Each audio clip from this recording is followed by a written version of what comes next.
အားလုံးပဲမင်္ဂလာပါအားလုံးပဲမင်္ဂလာပါ2026ရက်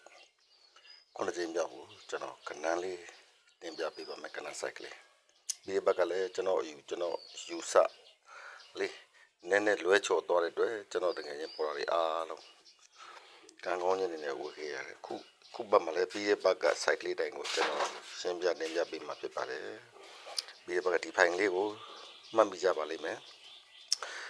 ခါသုံးလုံးဇောင်းသုံးလုံးပေါင်းခွန်ဇောင်းသုံးလုံးပေါင်းခွန်လို့ဖြစ်တဲ့ကိုခါနေ၄နှစ်မြောက်မှာကိုနှစ်ကထိသုံးလုံးပေါင်း6လို့စောင်းပြီးသူ့ရဲ့နောက်နှစ်ကိုသူ့ရဲ့6လို့စောင်းပြီးသူ့ရဲ့နောက်နှစ်မှာထွက်ရမယ်ခဏလေးဒီတဲ့ကျွန်တော်တို့ကဒီမှာ9တက်ခွန်3ညခွန်3ဒီကဏ္ဍကိုယူဆတဲ့အချိန်မှာသူကဘယ်လိုထွက်သွားတော့ဆိုတော့ဒီ6မို့6တွေခွေခဲ့လို့6လို့ထောင်းဒီ6ဆောင်ထိုး6ဆောင်ထိုးကဒီ3လုံးပေါင်း6လို့ကိုပါဝါ၄ပိတ်တဲ့ကဏ္ဍလို့ထွက်ခဲ့ရင်ပထမဦးဆုံး၄ပိတ်တဲ့ကဏ္ဍထွက်ခဲ့ရင်၄ပိတ်တဲ့ကဏ္ဍထွက်ခဲ့ရင်ကျွန်တော်တို့ထင်တာ၄ပိတ်တဲ့ကဏ္ဍထွက်ခဲ့ရင်ဗရိတ်9နဲ့ထွက်ခဲ့မယ်ဗရိတ်9နဲ့ထွက်ခဲ့မယ်ဆိုရင်အဲ့9တဲ့ကဏ္ဍဒီ၄ပိတ်တဲ့ကဏ္ဍဒီသူ့ရဲ့အရင်နှစ်ကကဏ္ဍလို့ကျွန်တော်တို့ဒီ site ကယူဆထားပါတယ်၄ပိတ်တဲ့ကဏ္ဍလို့၄ပိတ်တဲ့ကဏ္ဍလို့ထွက်ခဲ့ရင်ပထမဦးဆုံးကြားခဲ့တဲ့၄လို့ပိတ်ခဲ့တဲ့ပြန်နဲ့၄ပိတ်တဲ့ကဏ္ဍထွက်ခဲ့လို့ချင်းရင်သူ့ရဲ့အရင်နှစ်က၄ပါတော့ဗရိတ်9 ၄ခွန်8ကတက်ထွက်ပြီးတဲ့ပြန်နဲ့သူ့အောင်မှာထွက်တဲ့ကဏ္ဍဒီသူကနေ1နှစ်2နှစ်3နှစ်4နှစ်မြောက်ကကဏ္ဍပြန်ကြမယ်3ညနောက်ပိတ်တဲ့ကဏ္ဍက3ညခါနဲ့ပြန်ကြမယ်လို့ကျွန်တော်တို့ယူဆထားတဲ့စောင့်တဲ့ကဏ္ဍမှာအဲ့မှာကျွန်တော်တို့မျှော်လင့်ထားသလိုမဟုတ်ဘဲနဲ့လွယ်ကူစွာပဲသူကယူရှင်းသွားပဲ၄နောက်ပိတ်ကိုချပြီးသွားတဲ့ဒီ line ကပဲ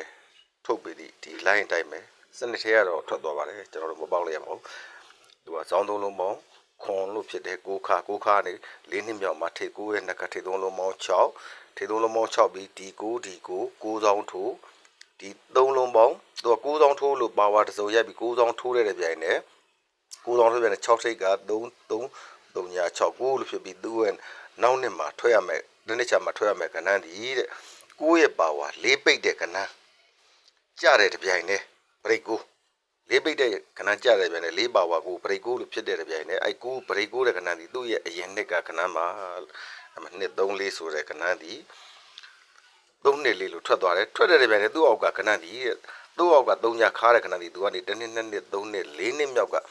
3ညပိတ်တဲ့ကဏ္ဍလိုက်ပေးရမယ်လို့ကျွန်တော်တို့ကစောင့်ပြီးမျှော်လင့်တဲ့ကဏ္ဍမှာအဲ့မှာတတိယကမှလည်းမထူပါဘူး2 6 9လို့နှစ်ခါ6ခါ9ခါခွန်လို့ဇောင်းထုတ်ပြီးမှ6ခါနဲ့9ပါဝါ4နှစ်မြောက်မှာ9ရဲ့နှစ်ကထိတ်3လုံးပေါင်း6ခုနပြောလိုပဲဒီ9ဇောင်းထုတ်9လို့ခွေခဲ့ပြီးမှဒီနေ့ချာမှာ9ပါဝါ4ပိတ်တဲ့ပြန်နဲ့4ပါဝါဗရိတ်9နဲ့ထွက်ခဲ့ရမယ်4ပိတ်4ပါတော့ဗရိတ်9 2 3 4လို့ကျွန်တော်တို့ကစောင့်ခဲ့တယ်2 3 4လေးမြန်တော့ထပ်လာအောင်မလားဒို့ဒီမို့ဒီ4ပိတ်တဲ့ခဏနဲ့ပြီးသွားပြီးမှ4ပိတ်တဲ့ခဏထွက်ပြီးတဲ့ပြိုင်နဲ့သူကနေ1နှစ်2နှစ်3နှစ်4နှစ်မြောက်ကခဏဒီ2023နဲ့က4နှစ်မြောက်ကခဏနေထိုးရပါမယ်2023မှာ3ညနောက်ပိတ်တဲ့ခဏဒီ3ညခါနဲ့ထွက်မယ်ဆိုရင်33ည5 53ည3 3ညနောက်ပိတ်တဲ့ခဏ990 93ည9လို့3ခွက်ထိုးရမှာမယ်နှစ်3 4လို့ကြာခဲ့မှာပါဒါပေမဲ့ခုနကျွန်တော်ပြောသလိုပါပဲ4နောက်ပိတ်သွားတယ်အရင်နှစ်ကခဏလည်းဖြစ်သွားတဲ့အတွက်ခုနက33ညဒီ3ညနောက်ပိတ်တဲ့ခဏသူက၄နှစ်မြောက်ကခဏ3ညနောက်ပိတ်တဲ့ခဏက2ခွက်တည်းရှိပါတယ်53ည930နဲ့990လို့2ခွက်တည်းရှိတယ်990ဒီ3ညနောက်ပိတ်တဲ့ခဏဒီ3ညခါနဲ့ထွက်မယ်ဆိုတဲ့အတွက်93ည9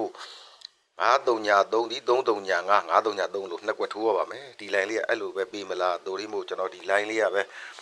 အစင်ပြေချုံးမှုဆိုတာပဲ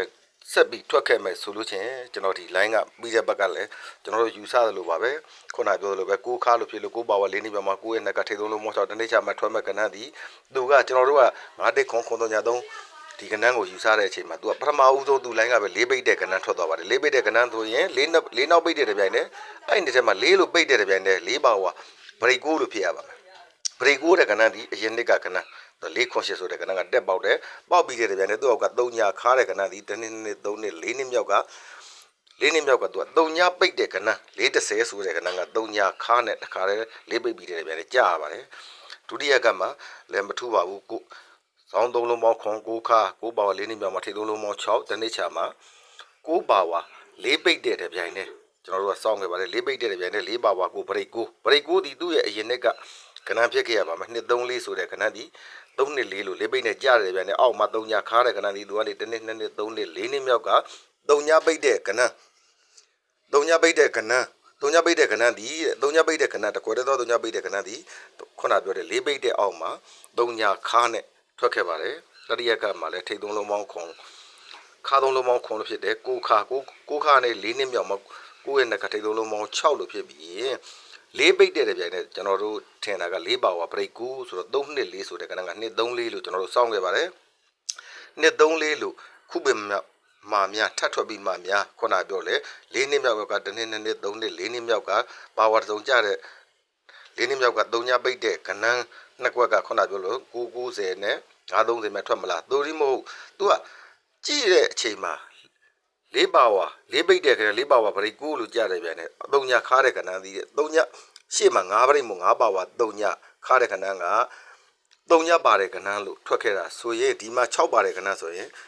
96နှစ်ဆိုတဲ့ကဏ္ဍကဒီဘွဲမှာအတော်လေးကိုကောင်းမွန်တဲ့ကဏ္ဍမှာ96နှစ်ဆိုတဲ့ကဏ္ဍ96နှစ်ဆိုတဲ့ကဏ္ဍကဖိုင်ရှည်မိအတွက်ကျွန်တော်ရှင်းမပြပါဘူး96နှစ်ကလေးကိုထိုးကြပါဒီကျွန်တော်တို့ဒီ line ကပါပဲဒီ line ကြီးရပါ line ကြီးကနေမှ3ညခါ3ညပါလေ6ခါ9ခါ3ထိပ်ခွန်နောက်ပိတ်တဲ့ပရိခွန်နောက်ပိတ်တဲ့ပရိကနေ6ခါ9ခါ3ထိပ်လို့ခွန်နောက်ပိတ်တဲ့ပရိကနေမှသူခွန်နောက်ပိတ်လို့ပရိလို့ထွက်ပြီးရင်သူ့ရဲ့နောက်နှစ်မှာသူက63တွဲ63တွဲလို့ထွက်တယ်အဲ့ဒါက163ဒီကောင်ကမထူပါဘူး3ညခါ3ညပရိ6ခါ9ခါ4ထိပ်ရှင်းနောက်ပိတ်တဲ့ပရိလို့ထွက်ပြီးရင်သူ့ရဲ့6ဆုံးတဲ့နှစ်မှာ6ခါတိုင်းနဲ့65အတွဲလိုက်ပါဒီ6ခါ4ထိပ်လေးက64အတွဲလိုက်နဲ့ကြာပါတယ်64အတွဲနဲ့ကြာပြီးအဲ့ကဏ္ဍလေးကပြန်ကြာပါမယ်64အတွဲလေးနဲ့ပြန်ကြာပါမယ်ဒီ63အတွဲလေးကလည်း63အတွဲနဲ့ပြန်ကြာပါမယ်ဒီမှာကလည်းမထူပါဘူး3ညခါ3ညပရိ6ခါ9ခါ5ထိပ်9နောက်ပိတ်နဲ့တစ်ပရိလို့ဖြစ်ပြီးတယ်ဗျာနဲ့6ခါ65အတွဲလေးက65 2026ရဲ့ခုနချိန်မှာ65အတွဲလေးနဲ့ပြုတ်ကြပြီးမှကျွန်တော်တို့က265လို့ကျွန်တော်ပြောခဲ့ဘူးပါတယ်265လောက်ထိုးရမှာပါသူကဒီ63အတွဲလေးနဲ့ခဏဒီပြန်ကြရမယ်နှစ်ခါကြရမယ်64အတွဲလေးနဲ့ခဏဒီပြန်ကြရမယ်နှစ်ခါ65အတွဲလေးနဲ့ခဏဒီကျွန်တော်တို့နှစ်ကြိမ်ပြန်ကြရမယ်လို့ကျွန်တော်ပြောဘူးပါတယ်အဲ့ဒီခဏကတော့265ပါဖိုင်ရှည်မိအတွက်အားလုံးကိုရှင်းပြခြင်းလဲမရှိတဲ့အတွက်ကျွန်တော်အားလုံးကို65အတွဲလေးနဲ့265ဒီအကောင်းဆုံးပါ2026ရဲ့2026ရဲ့9ကြိမ်မှာ265ဆိုတဲ့ကဏ္ဍလေးဒီအကောင်းဆုံးပါ265ဆိုတဲ့ကဏ္ဍလေးကို265ဆိုတဲ့ကဏ္ဍလေးကိုကျွန်တော်အကြိုက်ဆုံးကဏ္ဍဖြစ်ပြောပြတင်ပြပေးရခြင်းဖြစ်ပါတယ်ဖိုင်ရှည်မြစ်အတွက်အားလုံးကိုရှင်းပြနိုင်ပါဦး265ကိုအကြိုက်ဆုံးကဏ္ဍ9ကြိမ်အတွက်အကြိုက်ဆုံးကဏ္ဍမှာအာကိုတော့ပါပါရမှာ8ခွန်က39ခွန်8ခွန်5ဒီ8ခွန်5ဆိုတဲ့ကဏ္ဍဒီတဲ့39ခွန်တဲ့ကဏ္ဍဒီတဲ့33ည5 93ည9 234 960 464 365 345ခွန်6နှစ်ဆိုတဲ့ကဏ္ဍလေးတွေကိုအကြိုက်တိုင်းမူတဲလိုက်ထိုးရင်ထိုးပါအားလုံးအကောင်းဆုံးဒီ265ရဲ့8ခွန်5ရဲ့39ခွန်ရဲ့ပါအကောင်းဆုံးကဏ္ဍပါခုနကပြောတဲ့234ဆိုတဲ့ကဏ္ဍလေးများကျွန်တော်တို့စောင့်တဲ့234မင်းများဖြစ်မလားခုနကကျွန်တော်ရှင်းပြတဲ့ကကျွန်တော်တို့ကစောင့်ခဲ့တာ234ပါ234ကြပြီးမှခုနကဒီ9339တို့3395တို့ကလိုက်မလား234လေးများကြာလာမလား234လေးလည်းခူးဆိုင်ထိုးပါအားလုံးကျွန်တော်ပြောတာအားလုံး2026ရဲ့9ကြိမ်မှာအားလုံးကံကောင်းခြင်းတွေနဲ့ပြည့်စုံနိုင်ကြပါစေကျွန်တော်စေနာမေတ္တာထားပြီးအားလုံးကိုတင်ပြပေးခြင်းဖြစ်ပါတယ်ပြီးရခင်ဘက်ကလည်းကျွန်တော်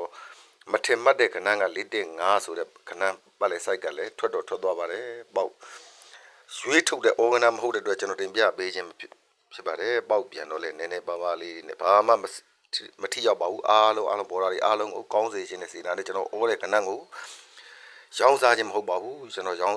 င်းစားခြင်းလည်းမဟုတ်ပါဘူးအဲကျတော့ကျွန်တော်အကြိုက်ဆုံးကဏ္ဍကဒီ265 8ခွန်က39ခွန်ဒီအကြိုက်ဆုံးကဏ္ဍ3ခွက်ပါ234လေးလိုလည်းသတိ